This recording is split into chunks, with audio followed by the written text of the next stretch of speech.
It's the middle of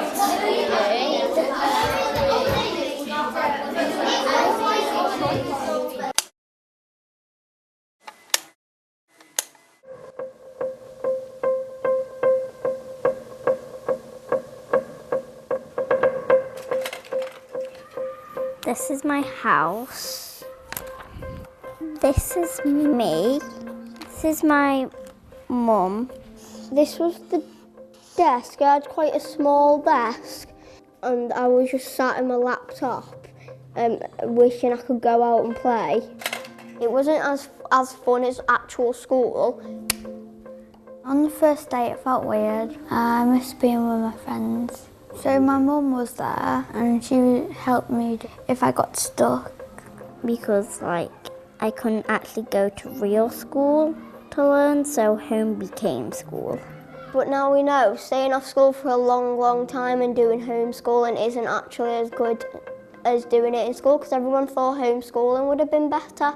But when it was in reality, we had to still do all the work and it wasn't as good as actual learning.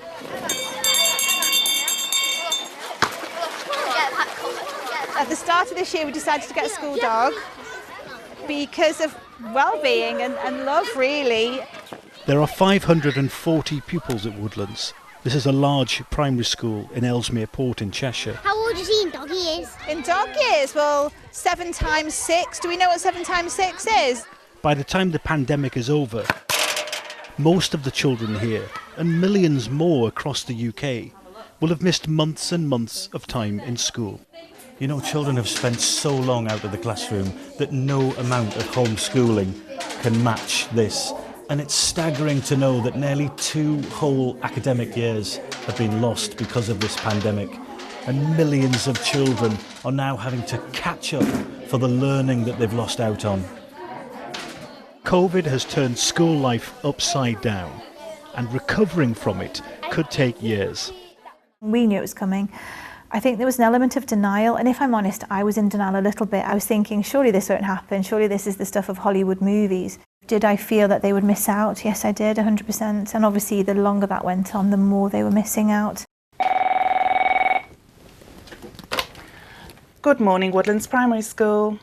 Right, if he's done a lateral flow test, then he can come into school, that's not a problem. More than 600,000 pupils are currently off school isolating, but only 4% of them actually have the virus. If the result is positive, then he will have to stay at home for the 10 days. How regularly does a call like that happen at the moment?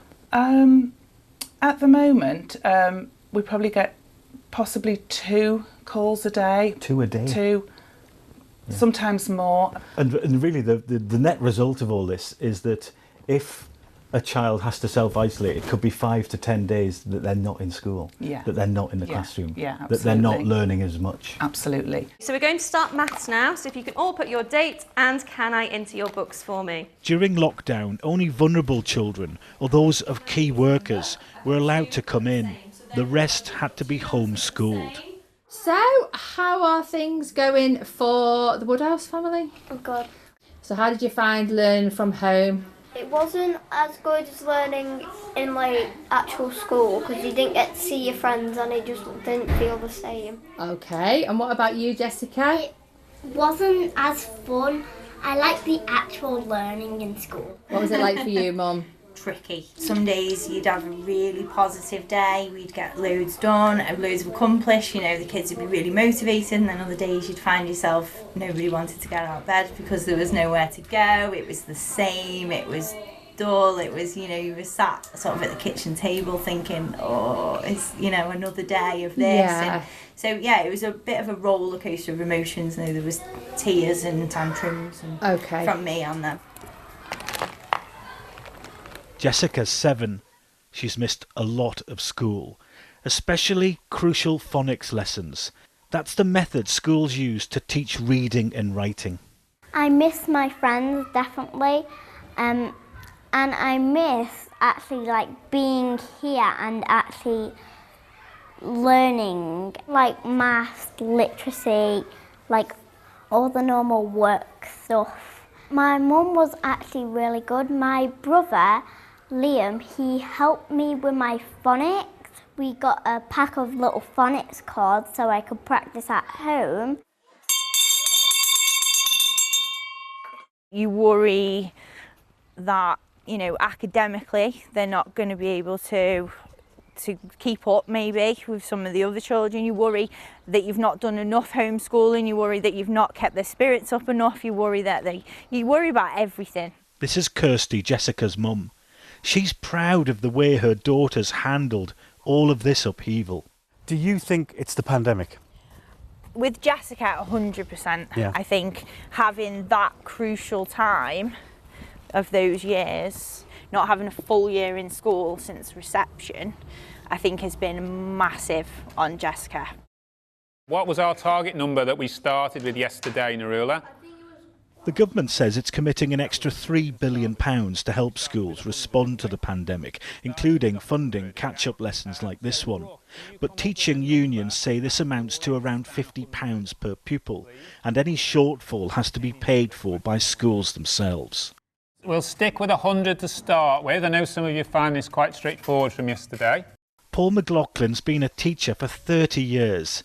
He's been brought in to run some of the government-funded catch-up classes.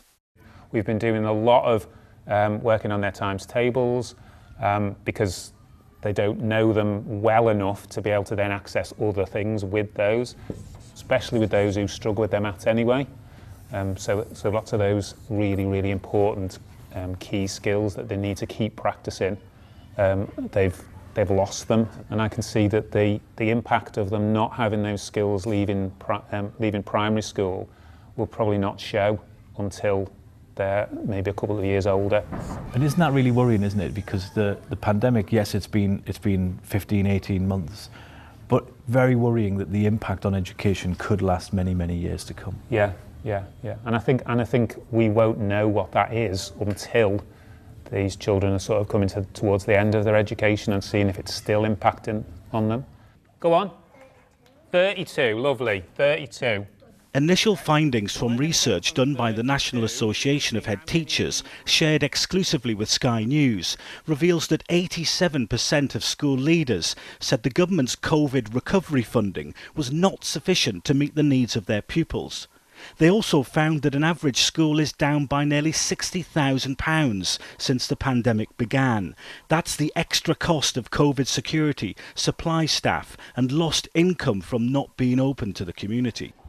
Hi Izzy, hi Annabelle. Right, listen, I just want to check that you're on my list. Which class are you in again? Just remind me. What are your worries about the way that the pandemic has impacted your children here? I think the challenge about separating that from the systemic issues we've had for years is quite tricky. So schools were already under financial pressure beforehand. So now, if you wanted to put in additional support for children, you'd be hard pushed to, because most of us have spent extra cash on cleaning or, you know, PPE stuff, etc., because whilst the government have committed money to us, it just hasn't fulfilled that shortfall. Which one? Purple, please. Purple for you, et voila. Thank you. We have to look like you would with your own money. If I want to go on holiday, then something else has to give. If I want to buy a new car, I can't go on holiday. So we're looking at all these things that we need in a school. We want to support our most vulnerable children, but we can't do that and support catch-up and look after the infrastructure and do all these additional things that we do. Something has to give.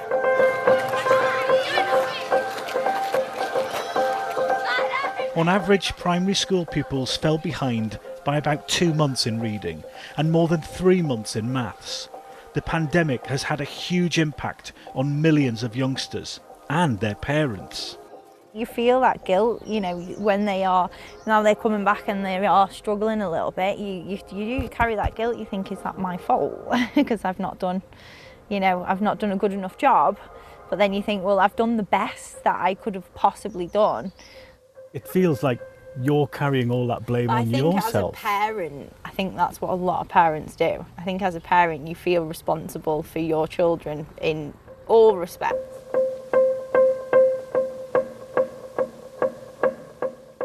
Many children will have no problem making up for lost time, but there's a fear that for others, learning in lockdown will have lasting effects on their education. Nick Martin, Sky News.